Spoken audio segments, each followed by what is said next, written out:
Hi guys, welcome to the new LED wheel workshop.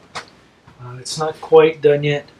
Got still stuff to put away, but all in all, here's the first video from the setup shop. So let's do this.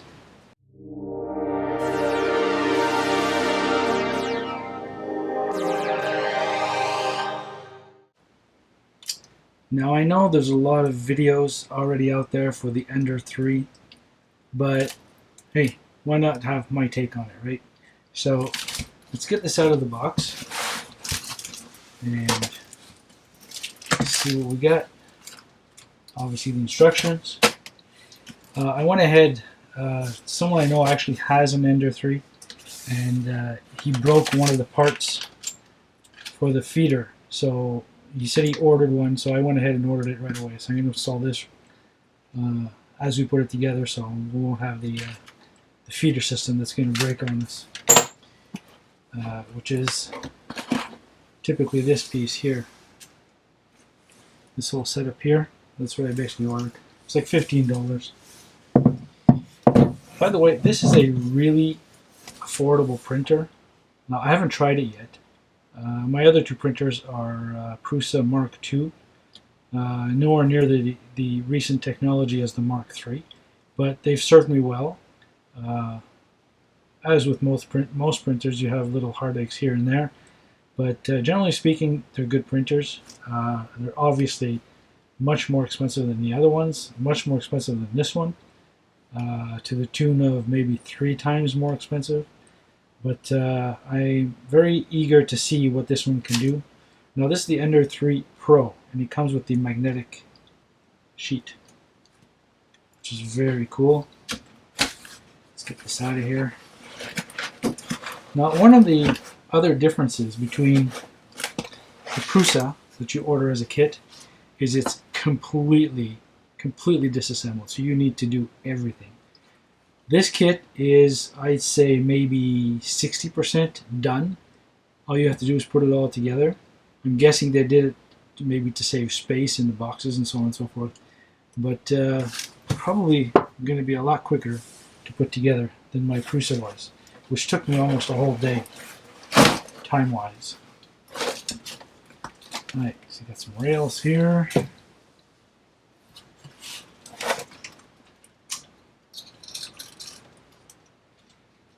Things mixed up together over here.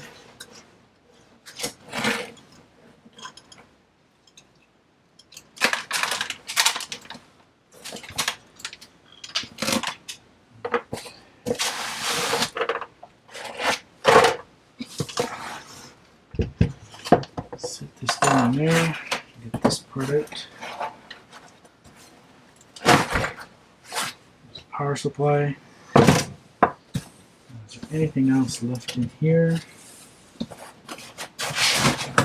Ah, there's a whole other layer. Let's do it this way. Another set of rails.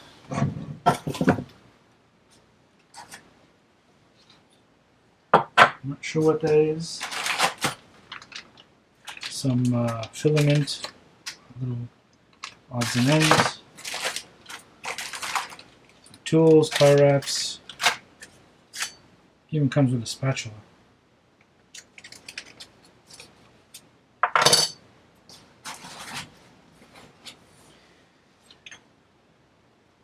Power supply.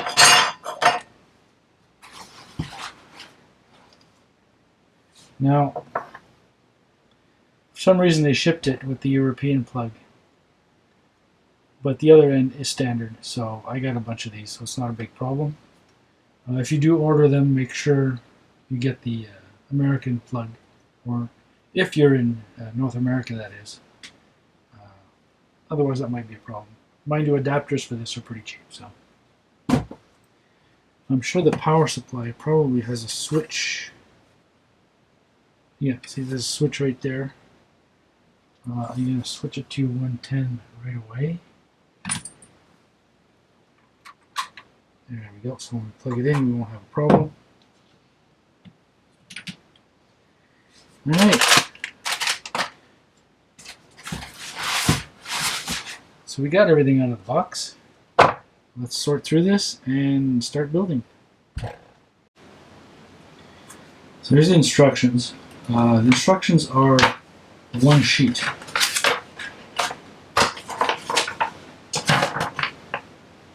All the way to step 12. They're basically mostly drawings, and from what I can tell, they seem fairly clear. So let's get started. Let's get all the tools out. Allen key, box key of some sort, smaller, different size Allen keys in general, small flat screwdriver. And the one piece that I thought was very nice is these flush cutters. These are always very practical, even if you're, especially if you're doing RC stuff. The beauty of these kinds of cutters is that when you're using tie wraps and you strap it together and you use this to cut right flush on the head, like that, what ends up happening is since it's flush, it doesn't cut, there's no points or anything. So I love these. I have a pair myself, but always nice to have another set. So, first things first, it says you need the M5 by 45 screws.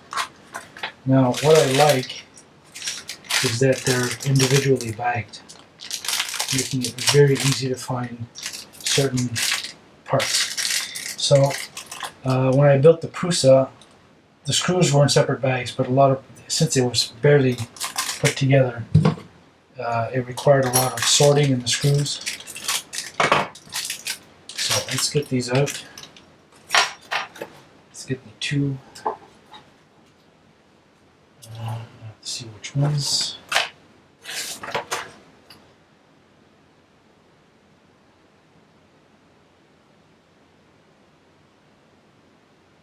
Alright, so it says here that there's some holes. One of them's longer and one of them's shorter, like distance to each end. So I have to see which one is which.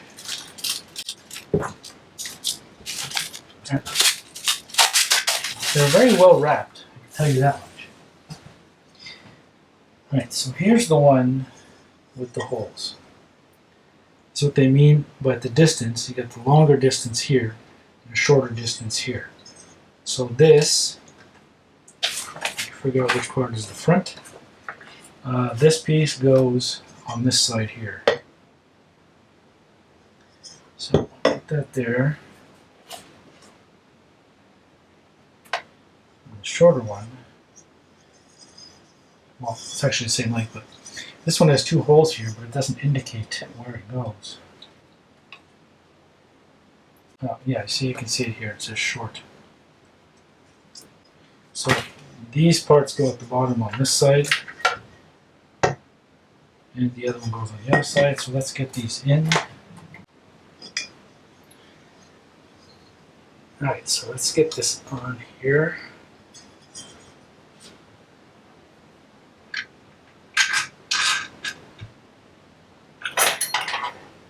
This requires the larger of the Allen keys.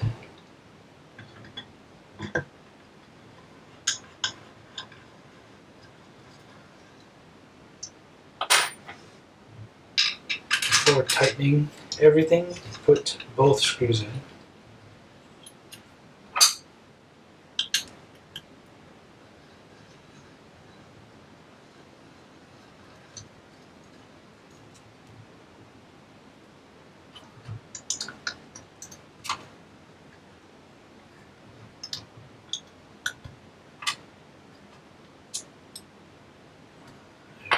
That's one side. Let's get the other side. At least it holds up on its own. And we said the longer side up top. So top and on the inside. So this part towards the center of the unit.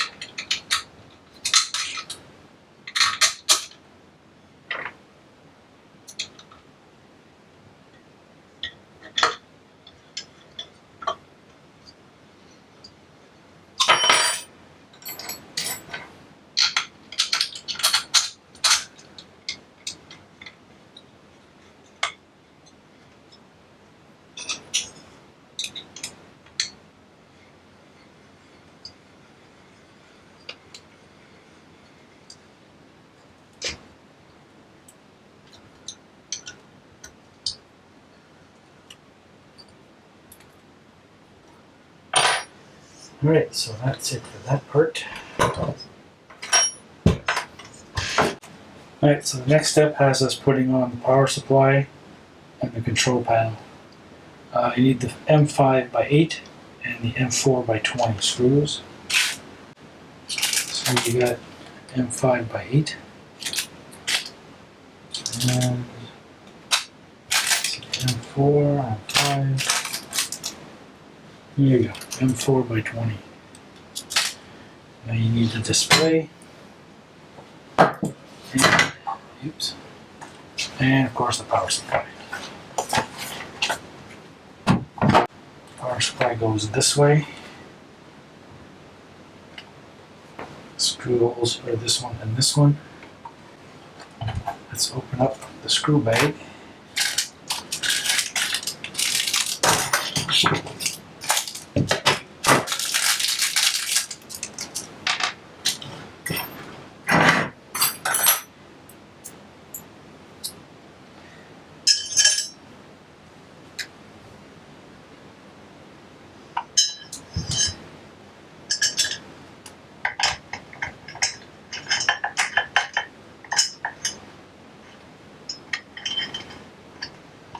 Now the Allen keys they give you will have a ball end, making it easier to do certain operations, like I just did now. Because you can be on a bit of an angle and it'll still work.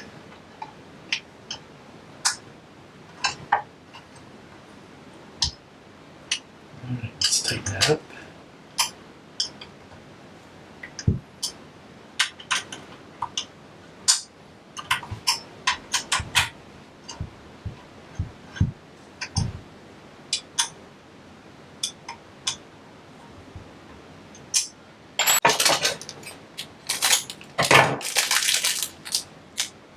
Now there's 4 in here, but we only need 2 for this guy here. Let's see which Allen key this requires. Yep, that one there.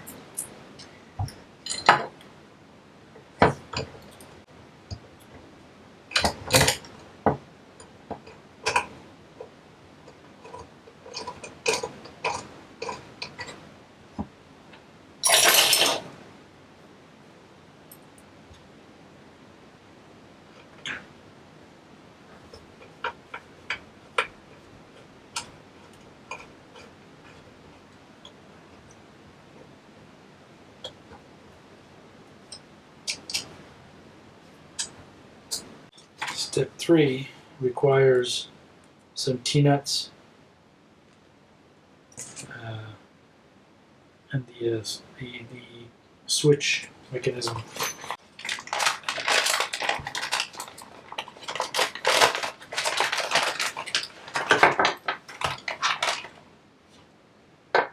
Don't need that. Use the switch. Now the T-nuts and the screws are already on it, so you don't need to look for them.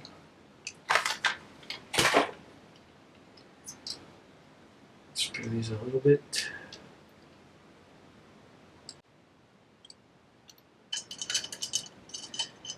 Actually, you don't even need to slide them through because they are self-righting nuts. So let me confirm. See here, the notch goes on the top of this here. So set this nice and straight.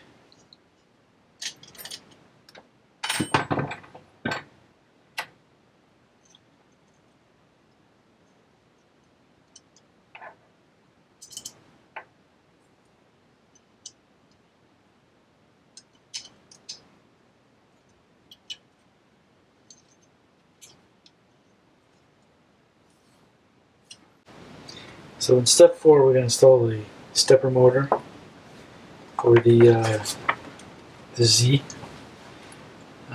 Basically, you need 2 times M4 by 18. They are right here. Again, labeled in their own package.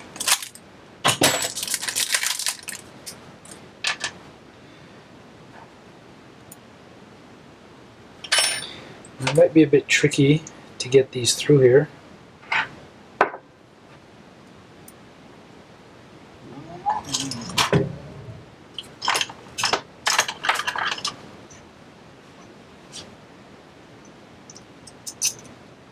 But yeah, it shouldn't be too much of a problem.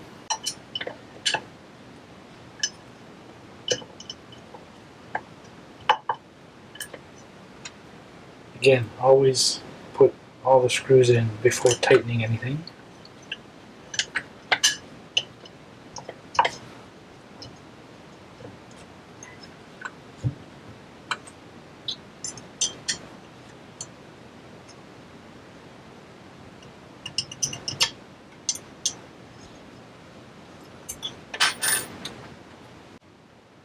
Okay, so step 5, you need to get the rod with the machined holes, 2 on one side, 2 on the other. They don't really specify much. If you look here, you got the 2 holes, the machined section here. Same thing for this side here. You notice the other side has the same holes, but it's not machined here. It's probably to leave room for the screw, obviously. So now we're putting the feeder onto this setup.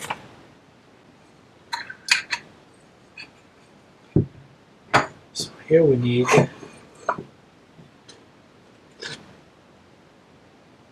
M4 by 16s, which are right here.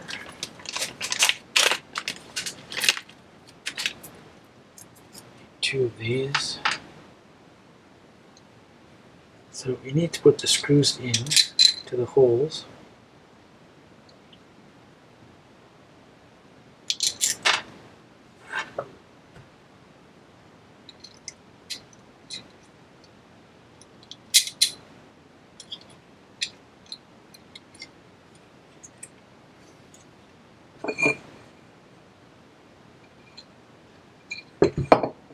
So if I put this down like this, and once the screws are through, you can get your Allen key through. Now, I can't really show you what I'm doing.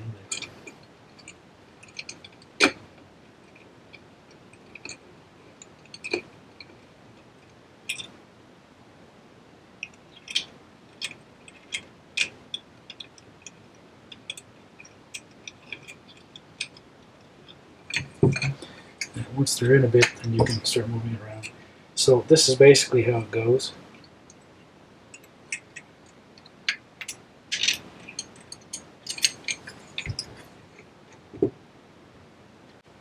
I'm assuming the piece here needs to be flush with the top of this here to keep it straight.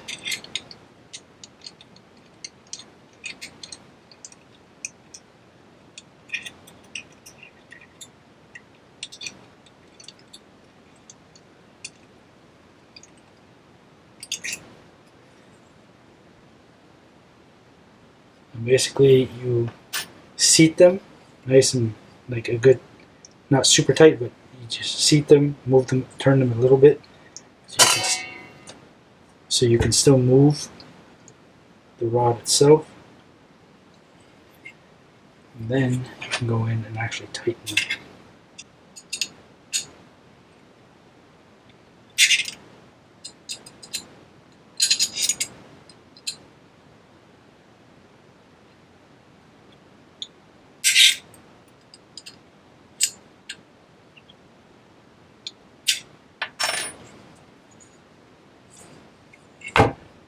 As you can see, there's another endpoint here, endpoint switch. Now I'm going to leave this on for now. I'm going to change it only later.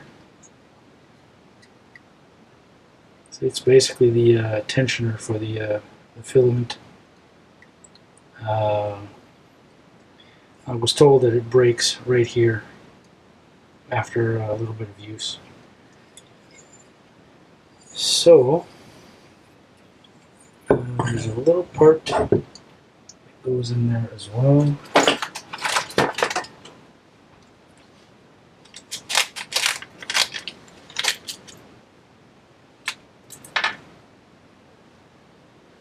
One of these quick connect pieces.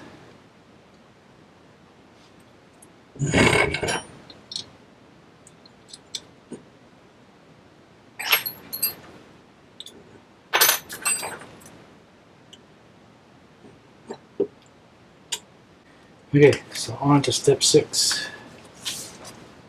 This is where we put the belt in through.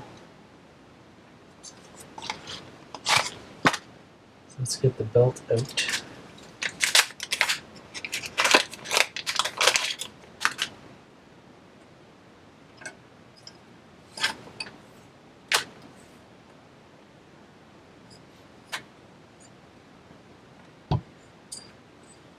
See teeth towards the inside.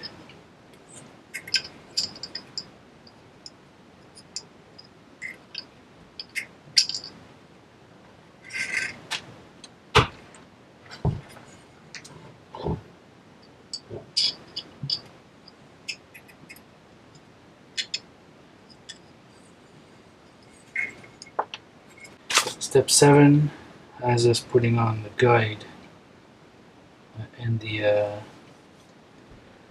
mount for the nozzle and the heating system.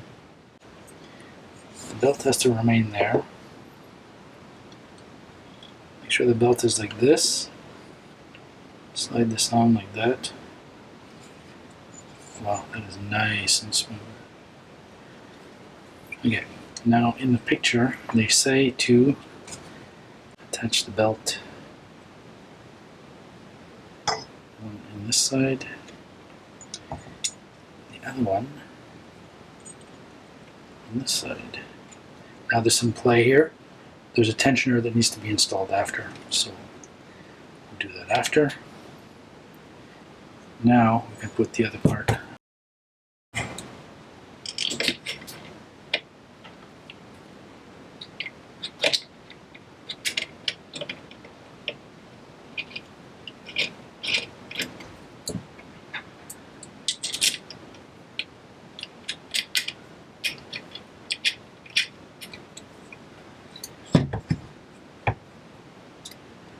A little bit of tighten a little bit.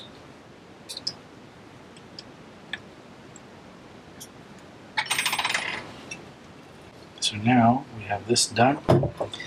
Here's step 8, which is, like I said, installing the tensioner, which is right here. We loosen up these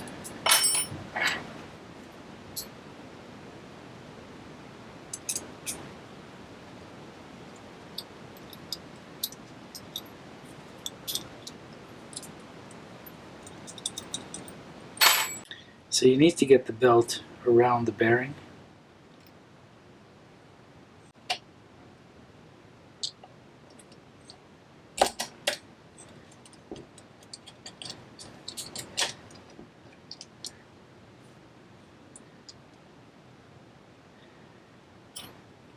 Tighten these a little bit.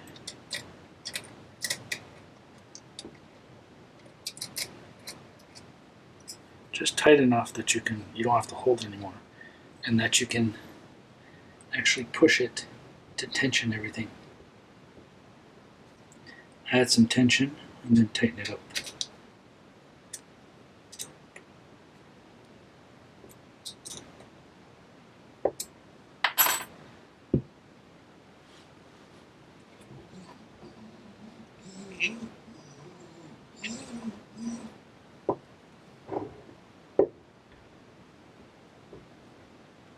So in step 9, you see we have to install that whole bracket we just put together onto the vertical extrusions. So let's move this back here.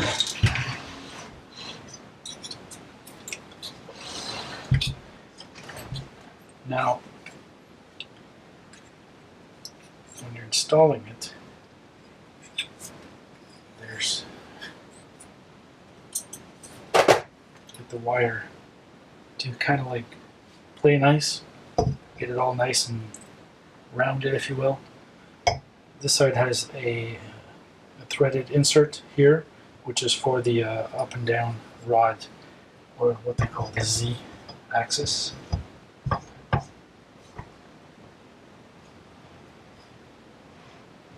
So there you go, that's what that's for. Okay, get the threaded rod out.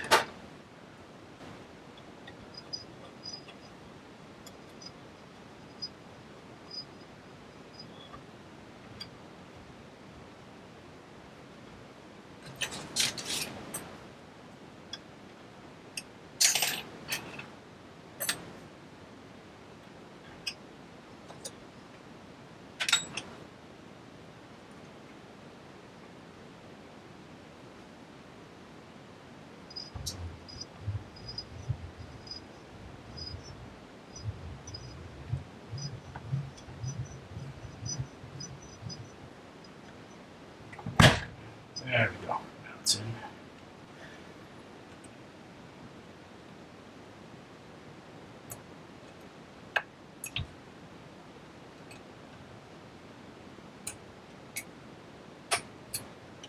Step 10 is easy enough. Just put the extrusion on top. Make sure your machined parts are on top, if you will. That's basically where the screws go, up here.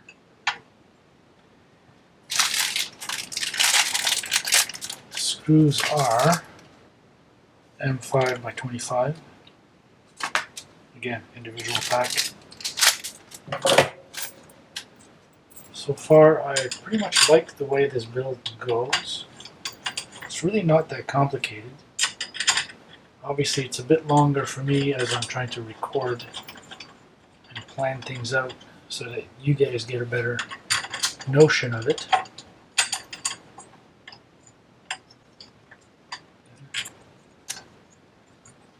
Oops.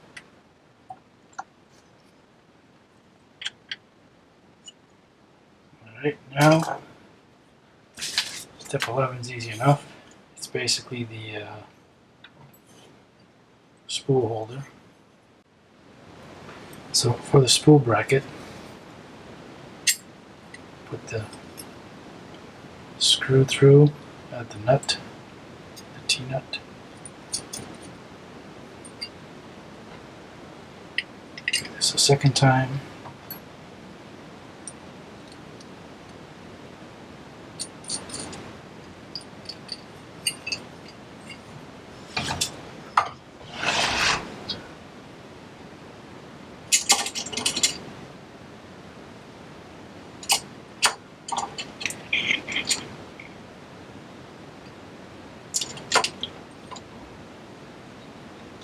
There like that, just tighten that in place.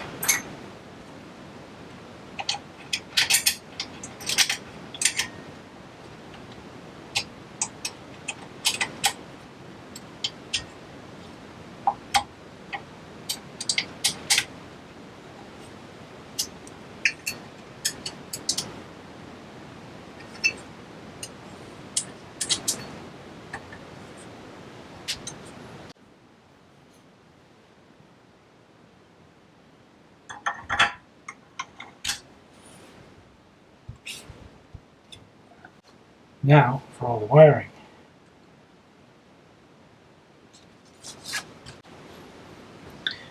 So the wiring instructions are not very clear per se, but the wiring is labeled, so it's not too bad. So the Z wire, which is the up and down function, connects to this stepper motor. The X wire, the Y connection, is already wired, so you don't need to worry about that. Now for the X, you got this wire here. You got E, which is extruder. You got X, and then you got the X motion switch, the end stop switch, I mean. So let's connect the E, which is the extruder. So it's right here.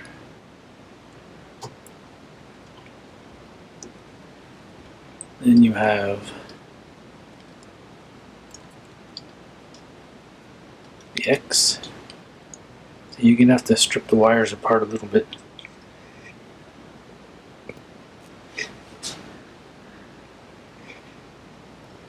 And the X goes here. If I can get it in here.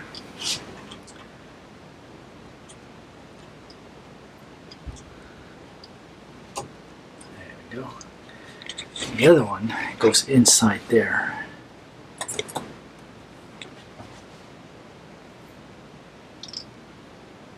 Let's see if we can get that in there.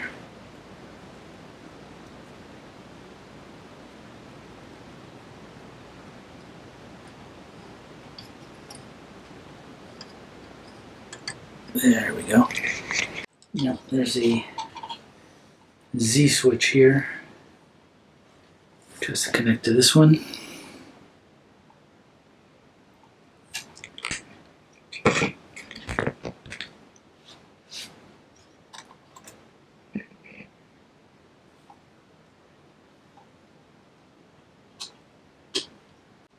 And you have the power switch, the power connector, which oddly enough is the same connectors I use for my RC cars, batteries. And lastly, the display connector, which goes on EXP3, as mentioned here.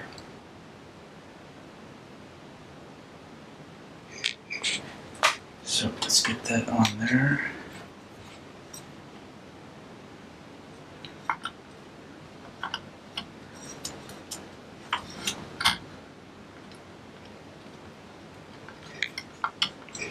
Yeah, not necessarily easy with one hand. There we go.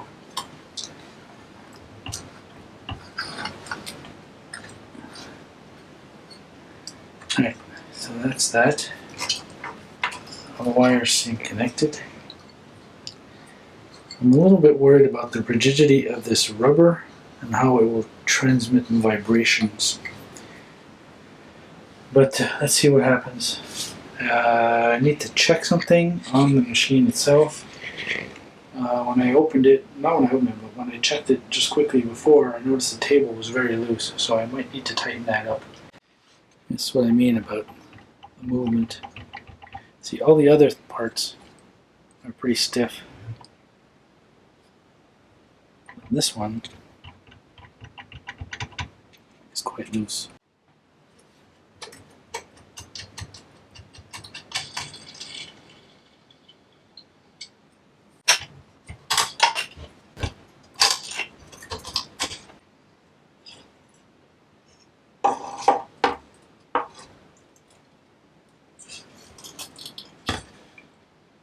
Here's your opportunity to have a look underneath the heated bed with the thermal sensor.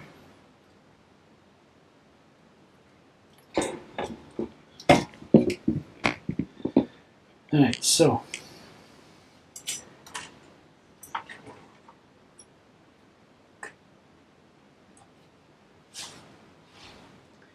don't lose these springs.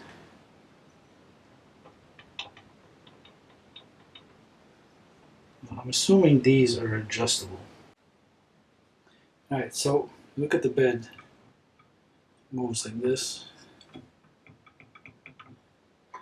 It's basically just these nuts here that you need to adjust. They are off-centered, like concentric Is that what it means? Concentric circles? No, it's basically they're oval. So when you turn them, it will move. Okay, so if you see this movement, adjust it this way.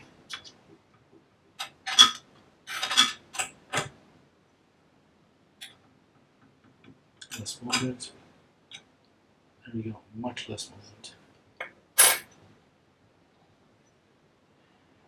It's a little loose, so we'll tighten this again.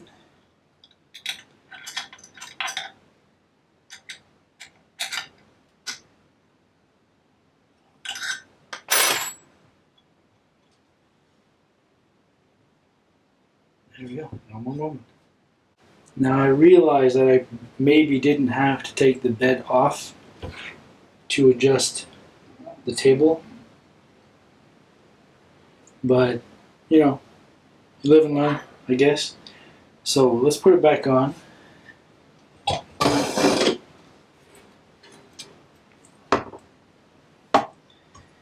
With its springs.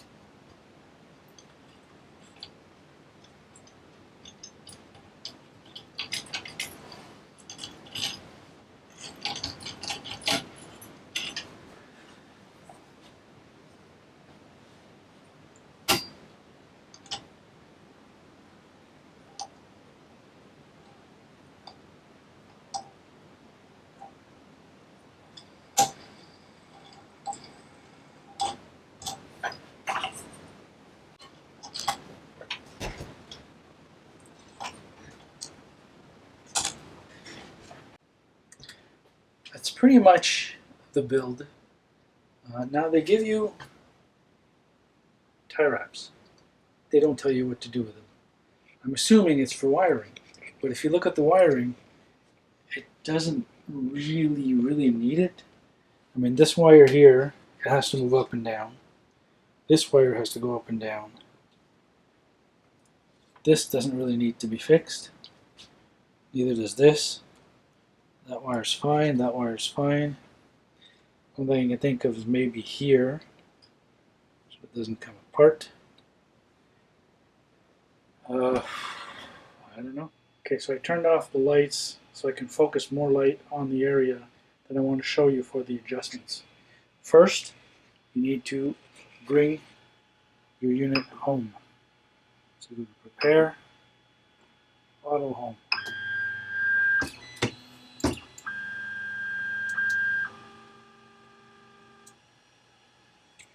Basically what it does is it finds all the endpoints and sets it exactly where it has to be.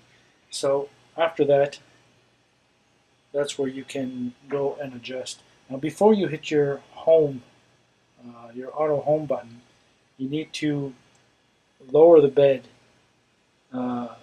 quite a bit in order for it not to touch anything.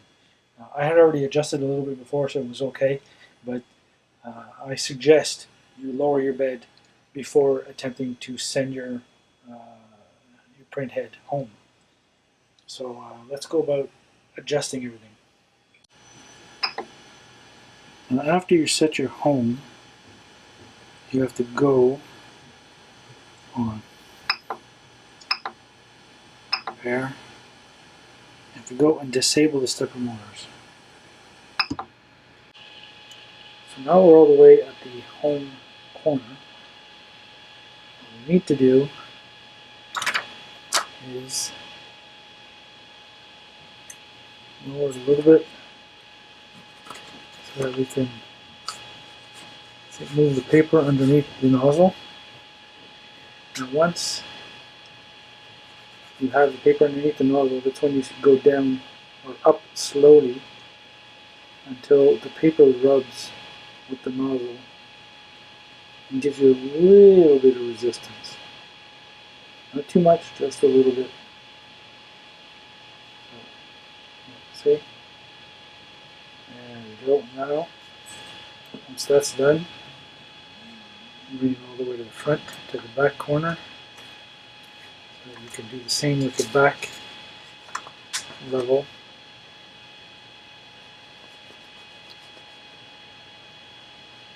And adjusting it so that there's a little bit of resistance.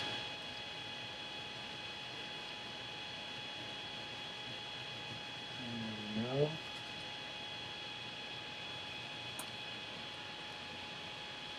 Then you take the head, you push it all the way to the other corner.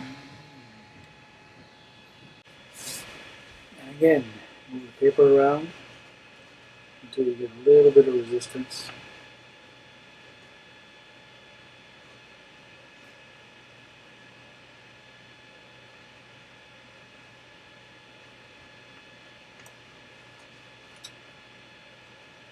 And that should do it for that one.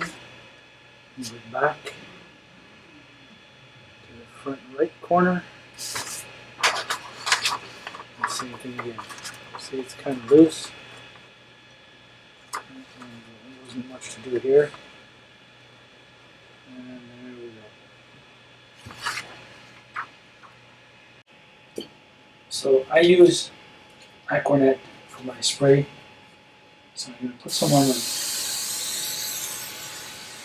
part.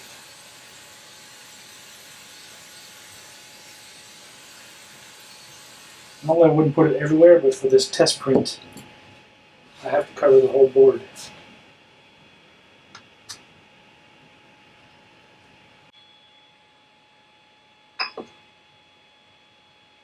Now this is my test print file.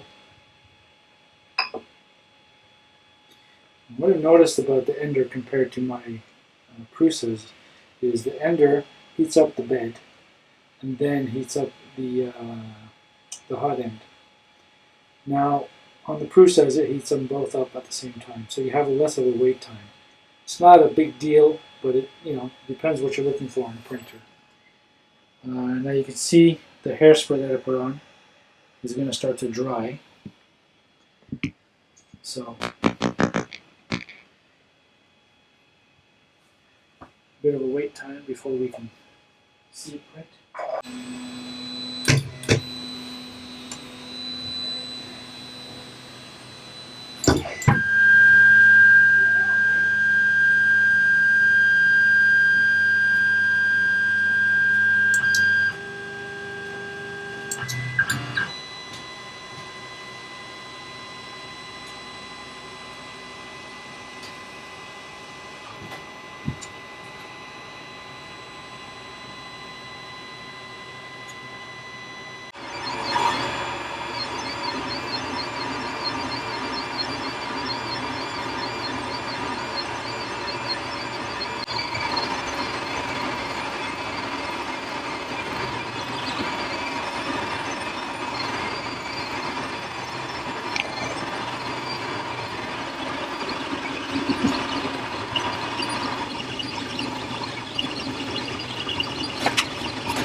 So it's a little different. I'm used to the Prusa and Pura way of printing. This one's a little different. It goes, I think it does the filling and then does all the contouring, whereas the other ones do the opposite. I think you can choose the opposite on the other systems, but in general, when you print with the Prusa slicer and the Cura, they will do the contouring and then the filling afterwards, as far as I can tell.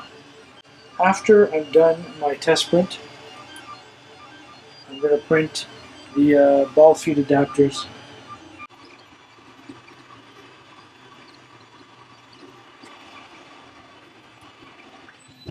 While the printer's going, I just wanted to show you and explain something to you.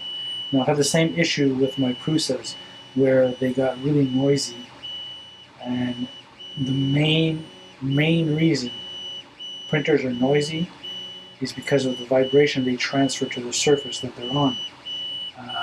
Now I've printed some ball feed adapters for my Prusas, but I can do the same thing with this because it's pretty much the same extrusions for one of my Prusas that I modified to a bear, what they call a bear, a Prusa bear. But watch this. And listen, I should say.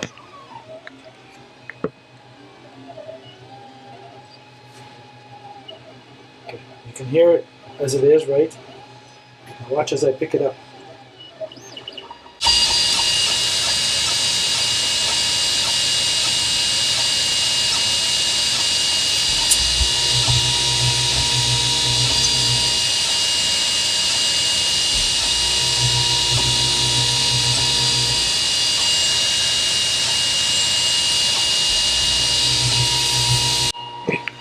So as you can see, most of the noise comes from vibration. There is a way around it to make this thing quieter. And give me a second and I'll show you. This is a squash ball. It's got a certain elasticity to it. It's a 2-dot. This is the part, I got this from Thingiverse. It's basically what they call a ball foot system. Basically, you install it on your extrusion using T-nuts, obviously screws. Once they're installed, you put the ball inside. It's an easy fit, not an easy fit, but once it's inside, you have a suspension, a much cushier suspension as you would with the standard rubber feet, which are really like just basically sitting underneath the frame. So I just printed these, like not even a week ago. I haven't installed them in the Prusa yet. And I know for a fact that they make a heck of a difference. So I'm going to print another set and put them on this unit. Without really installing the ball feet in general, I just put them underneath to give you an idea.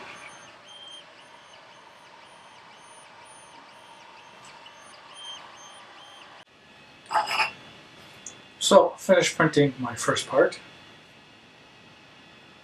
And honestly, it's pretty good. It's solid. This one was printed from the Prusa.